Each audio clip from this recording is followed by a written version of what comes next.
What's on my Central Unit? It's the Central Man here, so this is going to be my review on NXT Takeover Toronto 2. Another good show by NXT, so the commentary for the show are Mauro Ranallo, Nigel McGuinness, and the Glamazon Beth Phoenix. So the first match of the show, we got the NXT Tag Team Title match. The Street Profits, that is Angelo Dawkins and Montez Ford. Almost fucked up can't remember the guy's name, but it is Montez Ford, defending the belts against the members of the Undisputed Era, that is Kyle O'Reilly and Bobby Fish.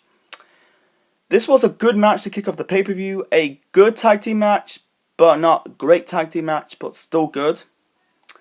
You know, the one moment of the match I saw, you had Kyle O'Reilly kind of locked in I think it was a knee bar onto, I think it was Ford or Dawkins, but the other member of Street Profit broke the hold.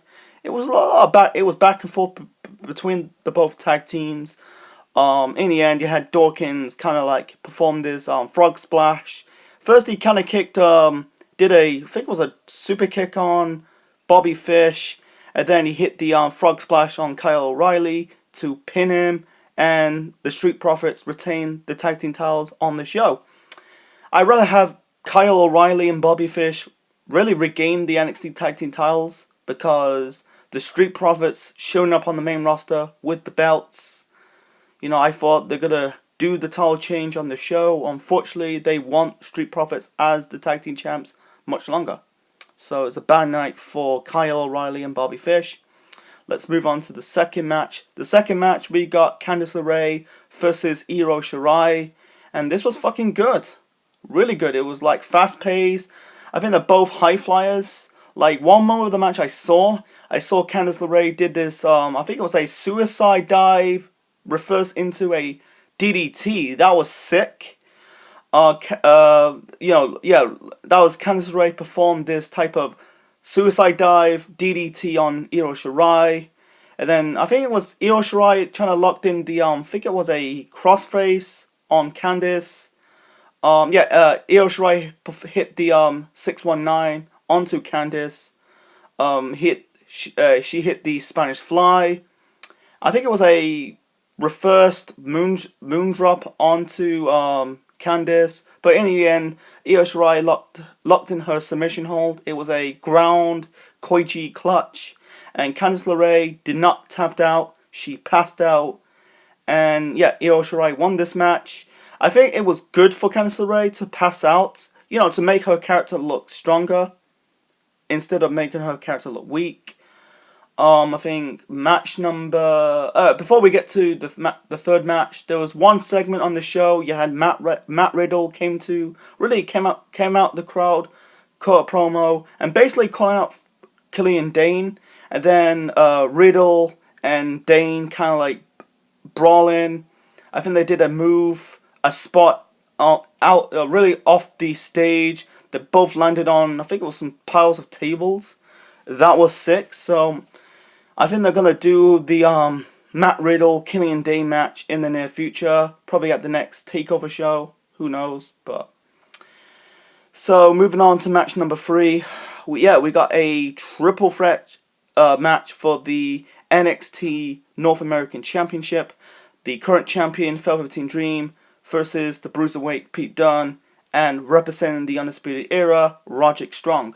Fucking good between three guys. Sorry. You had Velveteen Dream in one match perform I think it was a double coast to coast onto Dunne and Roderick. Roderick did a move like he grabbed Pete Dunne, he picked him up and kind of dunked Pete Dunne onto Velveteen Dream. Roderick Strong performed a double Boston leg crab onto Pete Dunne and Velveteen Dream. You had like Pete Dunne kind of like working on the fingers or on both Roderick and Velveteen Dream.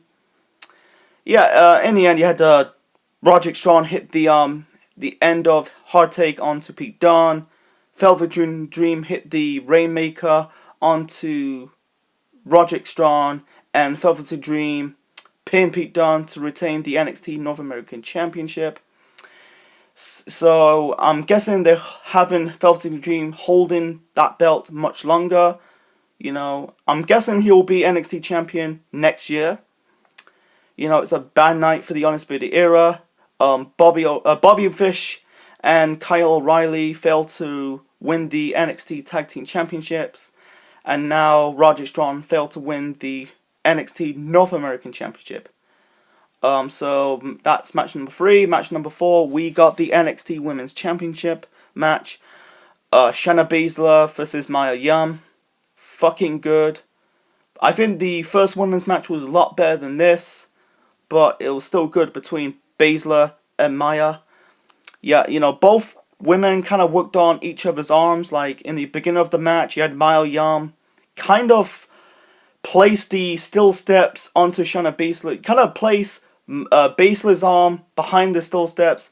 Kind of like did a drop kick onto Baszler's arm. The one more of the match, you had Baszler kind of locked in I think it was the sleeper hold onto Mia Yim. Mia kind of get out the hold, but in the end, Baszler kind of locked in. I think it was I think it was called the figure 4 scissor lock onto Mia Yim, and Mia kind of tapped out from that.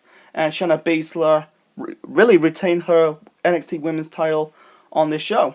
So I think they want Mia to break the Asuka's title reign. You know, trying to make Shayna Baszler the longest reigning NXT Women's Champ of all time.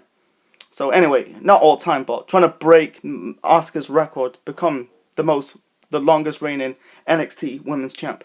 So anyway, let's move on to the main event. The main event, we got a 2 out of 3 pinfall match for the NXT Championship. Representing the Undisputed Era, the current NXT Champion, Adam Cole, baby, defending the belt against Johnny Gargano. This is more like a 3 stages of hell match, more than a normal 2 out of 3 pinfall match. So the first pinfall was basically just a one-on-one match.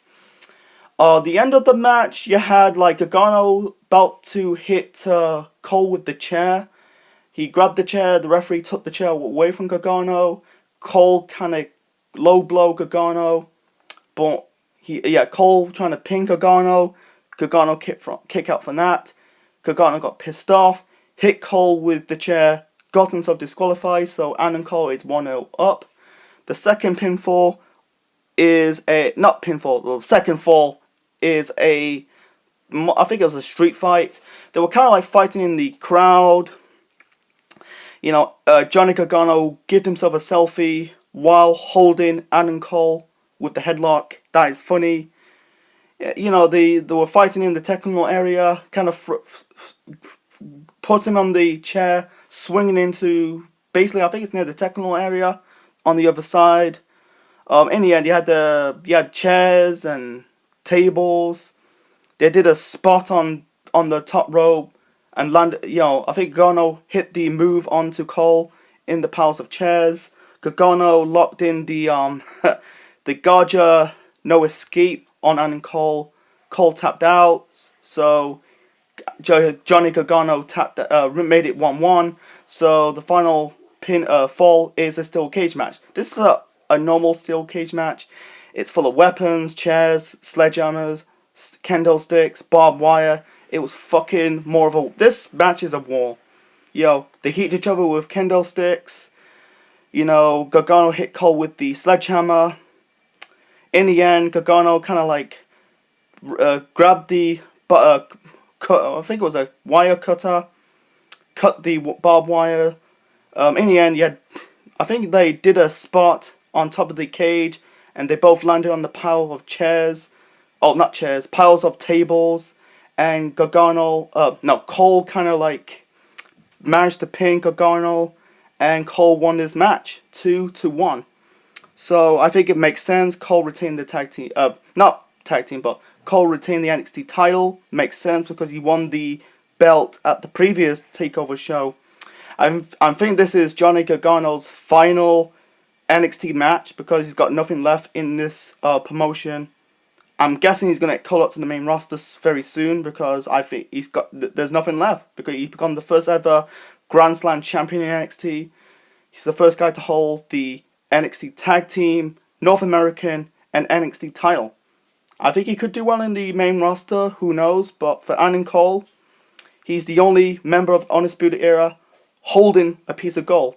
Unlucky for O'Reilly, Fish, and Strong, but it's better to have all members of Undisputed Era leaving Toronto with no championship. So anyway, that was my NXT Takeover Toronto 2 review. Hope you like it. Leave your thoughts in the comment section below. Smash the like button and subscribe to the Central Man Network on YouTube. This is the Central Man officially signing out.